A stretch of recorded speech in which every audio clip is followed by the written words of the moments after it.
The following is a presentation of the Eagles Sports Network. This is SeeingEagles.com. I'm the voice of the Eagles, Adam Cavalier, alongside Carson-Newman head men's basketball coach Chuck Benson. Chuck, 28 games later, and you face off against the Newberry Wolves on Senior Day, honoring Jared Johnson and Reed Burke. Let's start out with one guy who's given 4 years to this program and another guy in Reed Burke who's given 2 years. What have they meant to Carson-Newman men's basketball?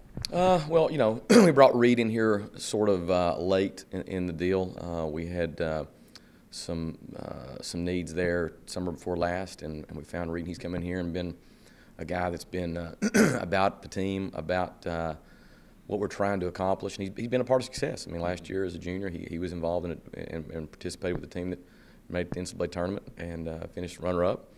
And ironically, we're sitting here in year 2 of his tenure, and we're sitting here playing for the same kind of run-up spot. So we appreciate everything Reed's done. Jared, I mean, he's one of my guys. I love him. We've got a very, very close relationship. He's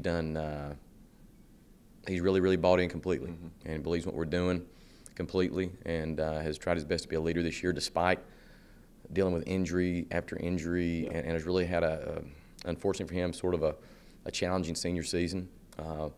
But he's going to try to play this thing out and hopefully be a part of helping us close this season on a run. So both guys mean a lot to me and mean a lot to this program, and we're glad that they've been a part of a lot of positives in their time here.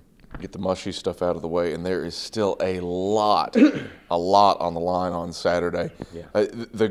The important thing is that Carson-Newman owns virtually every tiebreaker there is to speak of if you wind up in a tie. But what it boils down to, when you beat Newberry, you're likely the 2 seed, likely facing Coker. Lose, you're either the 4 or the 5, pending the outcome of Queens and Anderson, Catawba, LMU, and Wingate Brevard. Yeah. But where you play largely hinges on the Queens-Anderson outcome. How do you treat this environment, this game, knowing that you just toss the dice into the air and see where they land? There's not one thing different we'll do. We're so process oriented. We so much focus on performance and allow wins and or losses to follow that. So are our guys motivated? Yeah. And we don't have to even address that. They're motivated. There's energy and closure, we believe, and we're closing out this season, and I think we'll be energized. I like where we're sitting. We were preseason picked 7th in a 12-team league, and we're sitting there, with our hands on the driver wheel, so to speak, and can finish second and run up again in a very competitive league. So we know what's at stake. Our guys know what's at stake. The only thing true about this year is that LMU's been dominant, and obviously have won the outright regular season championship. And now there's so many other scenarios that follow after that. We just got to focus strictly on what we do and who we're playing and how we're going to perform, and hope that our performance is strong enough that it allows us to get the win on the last game of regular season. Newberry's been a streaky team this season. Wolves ride a 5-game win streak coming into this gym. But before that, they lost 6 of 7. Before that, they won 13 of 14. Dondre Walker's back for them. He was a preseason all-conference first-teamer before.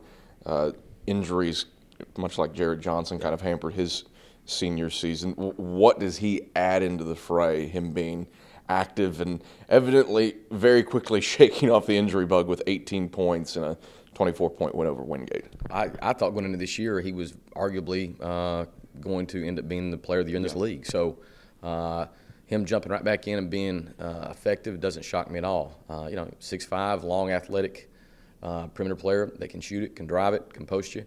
Just very versatile. He knows their style and system and believes in it thoroughly. So he just gives them another weapon. But on the flip of it, we feel like we're getting Jared sort of. Jared played some the last game and or 2 now, I guess, and so he's getting a little rust off of him. And with it being senior day, I think we'll see what happens there. You got 2 sort of crusty vets that are dealing with the same kind of injury-laden season, and we'll see who can come out here and bring it better. I do like the fact that I think that our guys this year have shown a degree of consistency. We've not had these 5 and 6 game stretches of just insanity. Either way, we've sort of been back and forth, back and forth. So there's some degree of consistency in that, and I've liked our responses when we have been beaten. We've not laid down. We've sort of righted ourselves pretty quickly. And so we know what happened in our last game and got completely obliterated. But I think that maybe have got us refocused and sort of sharpened our edge, so to speak, as we go into this last game. Chuck, pleasure as always. Good luck Saturday against the Wolves. Thanks, Cav. It's Carson-Newman head men's basketball coach Chuck Benson. I'm the voice of the Eagles, Adam Cavalier, and this is CNEagles.com.